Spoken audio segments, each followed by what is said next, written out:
satu penggenapan yang sedang terjadi, yang sedang berjalan, yaitu apa?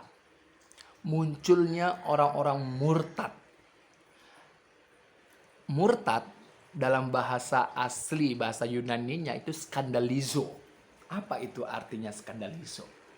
Artinya adalah terperangkap, terjatuh ke dalam jerat, terjatuh ke dalam dosa. Ini adalah skandalizo. Jadi murtad ini terjadi oleh karena apa? Oleh karena orang yang mendengarkan iblis, roh-roh jahat yang dipakai oleh iblis, orang yang mendengarkan, orang yang berkomunikasi dengan iblis, orang yang berkomunikasi dengan roh jahat, yang mendengarkan argumen-argumen roh jahat anak-anak iblis, itulah yang terperangkap ke dalam jerat yang dibuat oleh iblis. Itu sudah terjadi di dalam Taman Eden. Perangkap yang dibuat oleh iblis untuk menjatuhkan, untuk mengubah firman Tuhan Allah yang didengar oleh manusia pertama. Ya, dalam Kejadian 2:17. Ini yang diubah oleh iblis, berusaha. Iblis memakai apa? Ular. Dan di zaman sekarang, iblis memakai orang-orang yang bisa dipakainya. Iblis memakai dunia. Apa itu dunia? Kemegahan dunia, tahta dunia, kerajaan dunia, keindahan dunia, itu iblis pakai. Materi-materi dunia itu iblis pakai untuk menarik beberapa orang supaya meninggalkan Yesus Kristus, supaya ragu terhadap firman Tuhan Allah. Inilah yang disebut dengan murtad, meninggalkan Yesus Kristus, firman Tuhan Allah itu. Saudara, di dalam Taman Eden, dalam Kejadian pasal 3, ayat yang ke-9, Tuhan Allah memanggil manusia itu. Ketika memanggil, itu berarti ada suara yang keluar. Dan suara itu adalah firman Tuhan Allah. Itulah yang didengar oleh manusia itu. Dan manusia itu mengenal Tuhan Allah oleh karena firman Tuhan Allah yang telah keluar dari mulut Allah.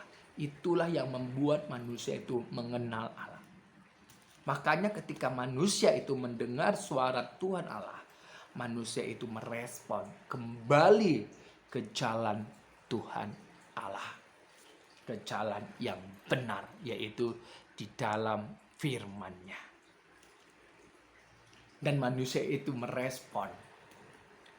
Manusia itu merespon, tidak meninggalkan Tuhan Allah. Oleh karena apa?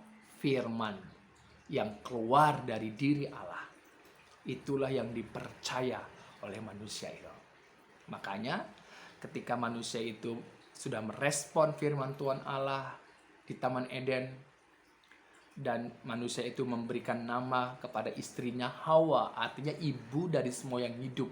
Arti dari ibu dari semua yang hidup itu adalah orang-orang percaya yang menantikan kabar baik yang telah Tuhan Allah katakan dalam Kejadian 3:15. Itulah yang disebut hidup. Jadi orang-orang yang lahir dari garis keturunan Adam dan Hawa yang imannya terhadap kabar baik, janji yang telah Tuhan Allah berikan kepada Adam dan Hawa dalam Kejadian 3:15, itulah yang hidup. Saudara, begitu juga sekarang ini.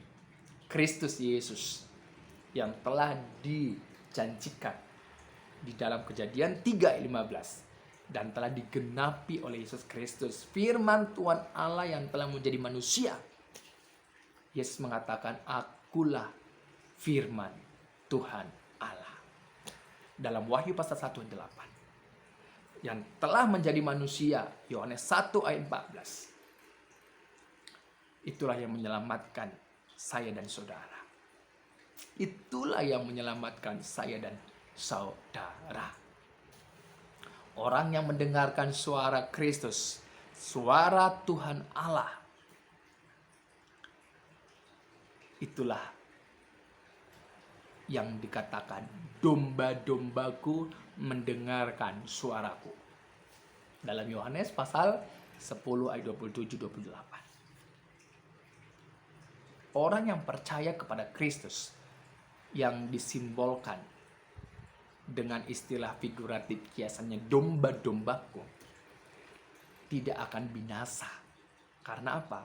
Karena yang ada dalam hati orang percaya adalah firman Tuhan Allah. Berpegang, mendengarkan suara firman Tuhan Allah. Seperti manusia pertama. Karena dia merespon percaya akan kabar baik itu, tidak akan mengalami kematian selama-lamanya. Kematian fisik itu adalah konsekuensi. Tetapi Yesus berkata, kamu tidak akan mati selama-lamanya. Sebab apa? Kristus telah membangkitkan dari antara orang mati di akhir zaman. Puji Tuhan, Tuhan Yesus memberkati.